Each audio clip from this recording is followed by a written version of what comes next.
Hello and welcome to the show, coming to you from Kuala Lumpur. Today we look at press freedoms in Malaysia following the recent crackdown on bloggers and websites.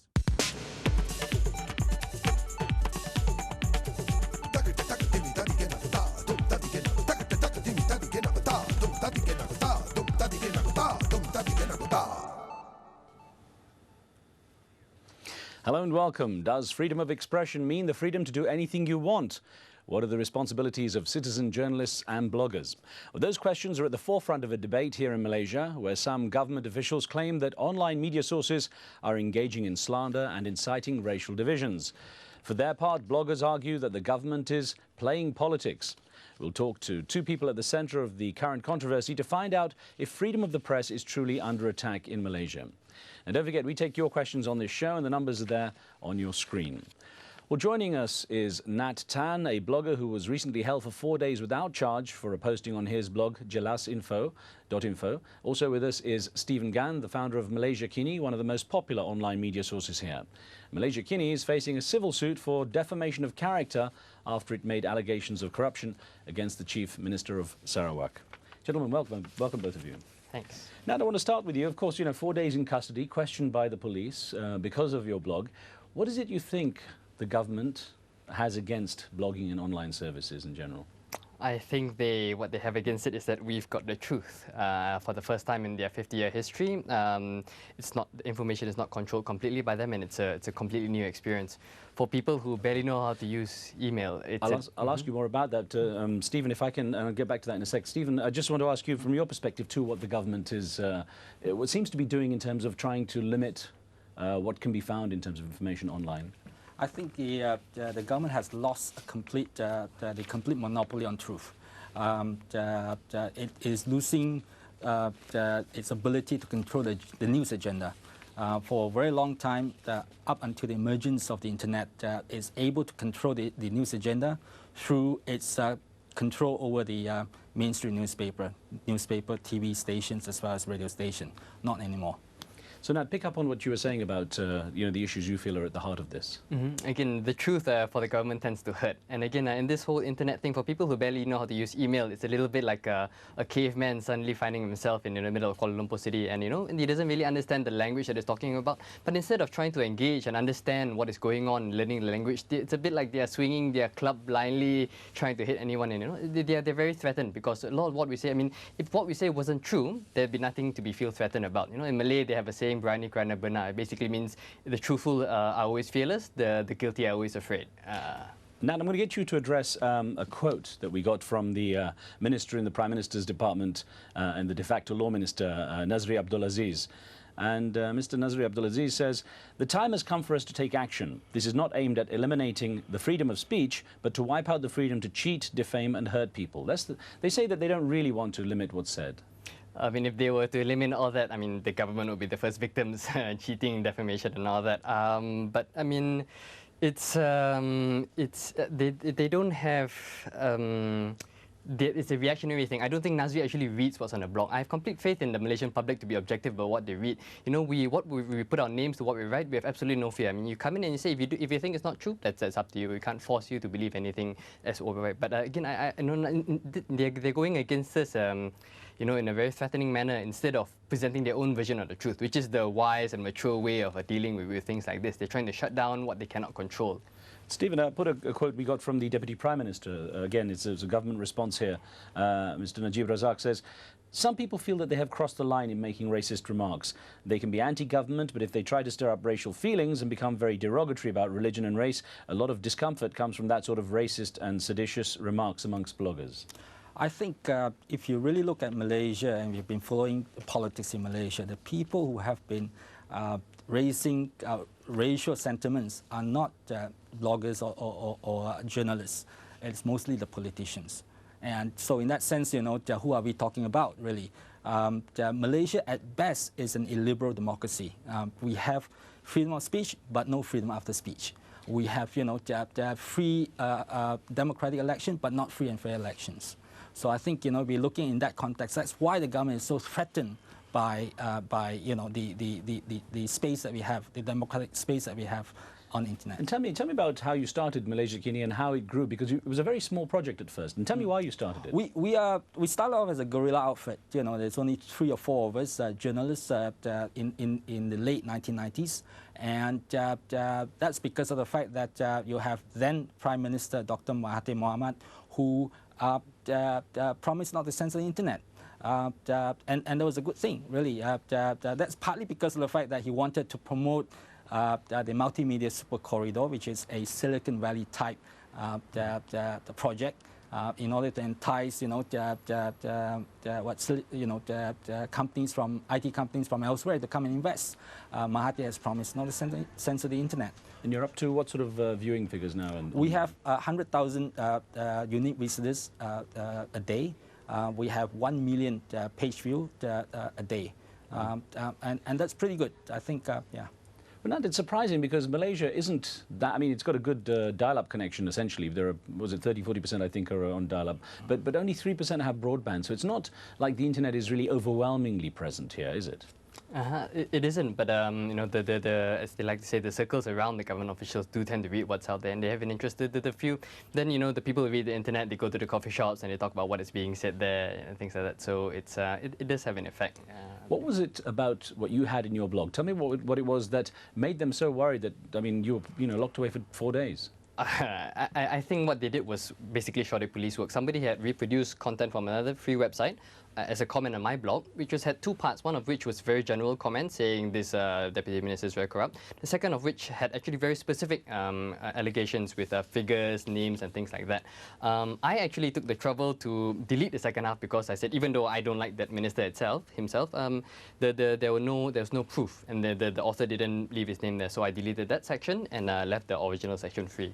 So and this somehow caused the police to believe that I was the author of the original documents, and I had official secret documents to back this up, which again, I mean, is laughable. But I mean, I think it shows that the police don't really understand what's going on. I mean, if this is the quality of investigation by the Cyber Crimes Unit, I fear for my online bank accounts and the safety. But then how much is that tied also to your relationship with Anwar Ibrahim, who obviously is an opposition person to this government? I mean, I think that's another argument why my arrest was not just about the comment on the blog, because I mean that's really silly. But my standing as Anwar Ibrahim's secretary, as a young opposition member, I mean, they killed many birds with one stone. They're trying to scare, and as a blogger, they're trying to scare these people away. And they also, for me, I'm perhaps a bit of a strange fish. This young, educated, overseas, suddenly being part of the opposition is something new to them.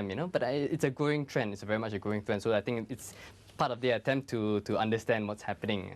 Well, let's listen to a soundbite. We'd spoken earlier with the Deputy Minister in the Prime Minister's office and asked what their concerns were about blogging. This is what KVS had to say.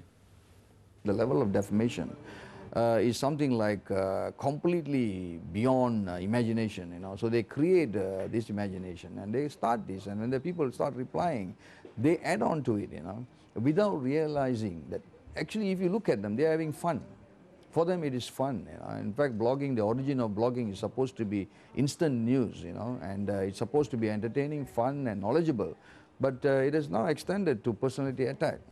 So, Stephen, when we listen to what was being said there, is that a widespread sentiment throughout the government, throughout the figures of authority in Malaysia? Yes, I think the government is facing a reaction is an adverse reaction to the freedom that we have right now, and that is not surprising in a sense that because they have almost complete control over the mainstream media, and it's only until now that they are not able to really control the agenda. Even for the past few months, it's the internet websites and the bloggers who are actually setting the news agenda, mostly on issues like corruption. So I think the government is reacting to that, and you see the ministers like KVS and a few others who are even using the threat of using the Internal Security Act, which allows for detention without trial, to go after bloggers and people like me. We had an email that came in from Ireland, and Natif, I'll put this to you, from Naila Abu Hajj, who wrote in from Ireland saying, "There is no freedom of press anywhere in the world, even in countries that claim to be democratic. The press in Malaysia is under attack, as it is all over the world, but in different ways." So what she's saying is that there's nothing really different here, that authority always seems to have some issue with information services? I think as we've said many times, the situation in Malaysia is a bit unique, as in this is unprecedented for them. I mean, what KVS said is quite nonsensical. I mean, just because it's fun doesn't mean it's not true, and the truth can hurt. But again, if you have nothing to hide, there's nothing to fear. This talk about racial incitement, I think is really nonsense. By trying to stifle dialogue is really not the solution. What you're doing is sweeping under the carpet the seeds of destruction that are going to cripple the country in years to come. I mean, the way to get away from racial problems is to disband race-based parties and reorganize Malaysian politics by principles of justice, equitable economic distribution, and integrity and freedom of information, not by trying to stifle dialogue. I mean, this has a complete opposite effect. This is why after 50 years, race relations are still not at the optimal level. Stephen, when it comes down to it, though, the internet is something of a loose cannon. I mean, not just in Malaysia, but anywhere. So it's natural for positions, people in positions of power to have concerns. If there is no regulation system, no set of laws that govern what's going on, then obviously there's a lot of chance for, a lot of propaganda, a lot of wrong information getting out there, and people being easily misled, especially if they themselves don't know how to navigate the information that's available. So how do you avoid that? My advice to them is to embrace the internet. To join in the fun, really. I think they would have to understand the fact that they can no longer stamp out dissenting viewpoints, that they would need to, go into the arena and argue their way through. And hopefully they'll be able to, present their side of the viewpoints, and people will have to make a decision based on that. Let me put an email to you that came from Phuket in Thailand. And Christy K. Sweet wrote in saying, "You can't express disbelief in God. To print a letter to the editor on such a thought is illegal." What freedom of the press? And I wonder what controls, what limitations you put on Malaysia Kini, for example, what standards you set on what is allowed, what isn't. How do you regulate it? Malaysia Kini is a professional website run by professional journalists, and in that sense, we do have, we do abide to journalistic ethics that governs journalists elsewhere in newspapers, TV stations, radio stations. But so you don't have the limit, you don't have the limits and controls that the media. Yes, that's right. The only difference is that we do not have to abide to, say for instance, the licensing regime. We do not need to, in Malaysia, we do not need to go and go to the government and apply for a license because we don't have to do that. I mean, that allows us the freedom to be a little bit bolder, to be able to, discuss issues that has always been considered taboo by the mainstream newspapers. And how popular, Nat, are those topics? How much are people really seeking that stuff here? I mean, in terms of access to information, it's a little bit like the people of Malaysia have been wandering the desert for 50 years and suddenly there's an oasis. I mean, yes, there is a number of untruths out there and there's a number of truths out there. And again, you have to have faith in the people to make the decision. The solution is not to shut all the voices down. It's you have to try and give your voice as loud as possible and give your version of. If you want to say people should abide by these principles when reading the internet, that's fine. It's the battleground of truth, I sometimes call it. And threatening us is a bit like bringing a knife to a gunfight.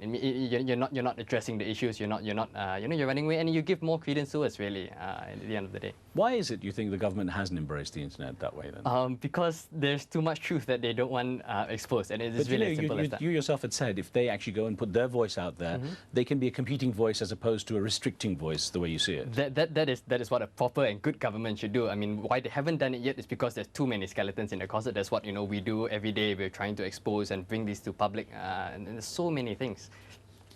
So Stephen, where does it go from here? What do you see the next steps? I mean, do you expect any kind of major clampdown? I know there's been talk about perhaps registering bloggers and this kind of thing. Do you expect any kind of major clampdown here?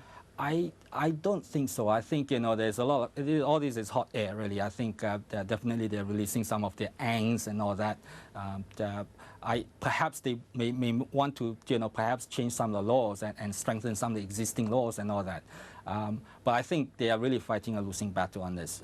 The internet is here to stay, and I think they will have to, like it or not, as I say, embrace the technology.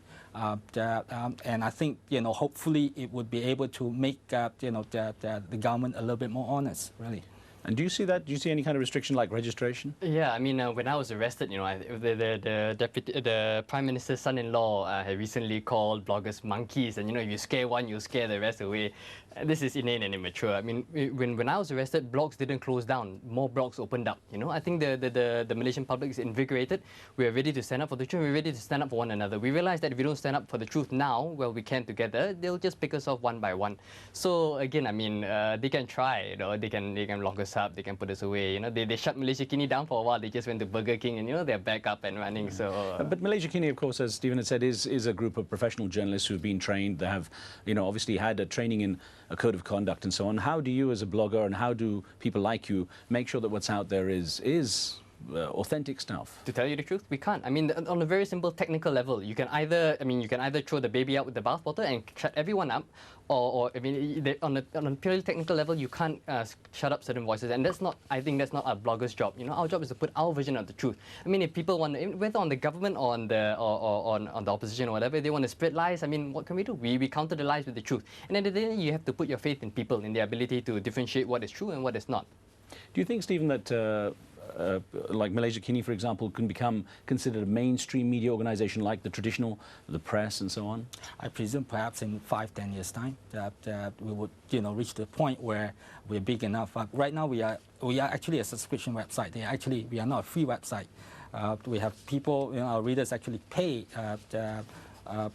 some money to access the content that we are providing. So I think we're getting there. So eventually we'll be considered mainstream. And a brief thought then, that do you expect life to get easier for you? No. I mean, when I entered politics, you go into this business, I mean, when I was arrested, I wasn't particularly surprised. I was surprised about why I was arrested, but this comes to the territory. And again, I mean, it's a lot of risk, it's a lot of inconvenience, it's really less than pleasant, but it's either we make a stand here or our children are going to inherit a corrupt, broken country.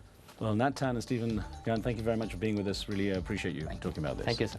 And thank you for being with us. Next week, be sure to join us as we broadcast live from Cape Town in South Africa. Don't forget, if you have any thoughts, send us emails to riz@aljazeera.net. We'll see you next time. Street Talk's coming up next.